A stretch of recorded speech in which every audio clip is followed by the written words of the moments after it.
Shameless. United in the Europa League. Europa League. Me tell them one time and we say Europa League. Europa. Man United 1, Real Betis 0. Yeah. Paulo, thoughts on the game, please? Yeah, it was a shambles. Nah, for real. First half we started off, I thought we looked aggressive, direct. Pellistri looked right early on. But Betis, physical, very physical throughout the whole game. Physical is not though. I think even more physical than like was they like a Burnley? Like they was Stoke-esque, you know? Yeah, no, they were borderline dangerous in that game. It just felt like someone was gonna get a red card or someone was gonna get injured because they were very physical. And I think past 55, 60 minutes, I think they sensed that they couldn't get back into the game, which naturally they weren't. Yeah. And the quality just went out the window. I mean, first half was quite poor anyway, but I felt like you said, the second half got a bit better, but I think that's because Sabitzer came on. I thought Sancho looked quite lively. I thought his ball control was very good and he was trying to make things happen. But the quality was still a bit iffy. I mean, the crosses into the box were quite poor. And it wasn't just Real Betis. I don't think we were great either. We were not, The ball retention wasn't great. And we still got enough opportunities to score more goals. Not necessarily clinical. Weghorst with one big opportunity in the game. Talk to me about Weghorst's performance today, because Weghorst is someone that I don't think he's been the luckiest striker. No. Yeah, no, absolutely. I think that he's had enough opportunities to score goals, definitely. Yeah. And we've had this conversation many times. Like he plays more like a midfielder. He's got great hold-up play, which you do want in your striker, but you also want in your more number 10. A great passer of the ball.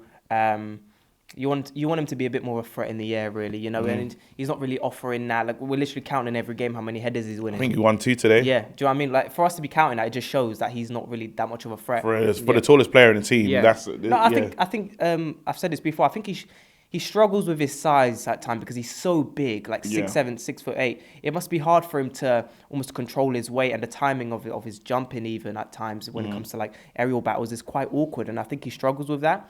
And we do expect a bit more of a strength coming from him, especially due to his size. But I think he still played well.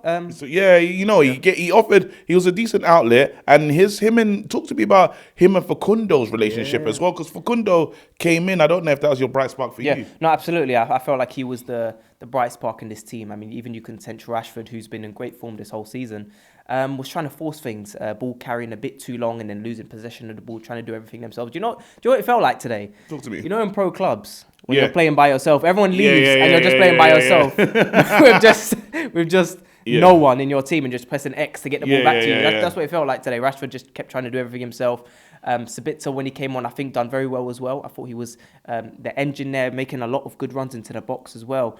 But I thought Pellistri was very good, direct. He was trying to make things happen, trying to play almost in that in those inner spaces, in central spaces in the box, and trying to play almost like a striker at times. And I really enjoyed his performance.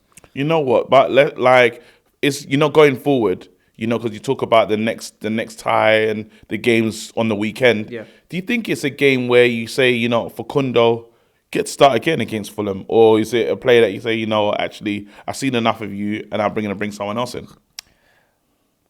It's difficult because there's been talk about him going on loan next season, and I don't think we're going to see a lot of him starting this season. I think even with Garnacho's injury. I don't think so. I think we're going to see a lot of Anthony on the right, Rashford on the left, and I think we'll see interchanges in positions. Weghorst coming back to number 10 position. We'll see maybe Bruno on the right once again. Maybe here. I know Anthony was out when he was playing on the right, but I think we'll see a lot of interchanging like Ten Hag likes to do. I think that Pellistri.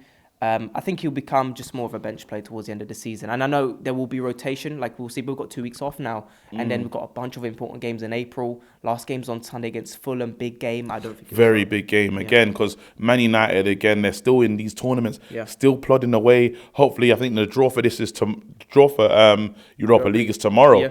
What kind of draw are you hoping for? Do you want us another hard one, or do you just want to keep it moving and play our hardest game in the final? Yeah, I mean, I think we've been good this season to the point where we should be confident with whatever team we get. But I would like a somewhat easy draw. I don't think Real Betis were the easiest, but 5-1 on aggregate, it just shows how comfortable we were, because I expected a bit more from them. Yes, they pressed well, they were aggressive, especially in the second leg.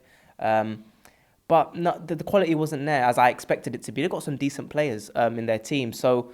I would rather a bit of a weaker side, make it a bit easy for us. We got some players here who, been playing a lot of games. Bruno comes off in the 60th minute, which is a love great that. sign for us. Love that for him to come off. And again, doesn't get the card. He was on a yellow. He escapes. Casemiro comes off. We're not going to see Casemiro for a long time. Yeah, it's going to be tough without Casemiro. It's going to be absolutely tough. He comes back mid-April. But you know what it is. Look, Sabitz has come back today. He hasn't been injured for a few brilliant weeks. to see him. Brilliant to see him because he's going to play the number 6 position going forward. And at least we get some time off. Absolutely. But just want to ask you, your man in the match. He was the guy that really shone for you today. I would say Pellistri. He was direct. And he was very involved in the final third. He kept trying to make things happen. And I thought out of all the plays in the front three, he was trying to set things up. He was trying to link up the play. And I felt like Rashford at times, he scored the goal, but you could see it. He was trying to force things, a lot of shots outside the box. Pellistri, man of the match. Absolutely. Thanks a lot. Big up, bro. Nice one. Thank you.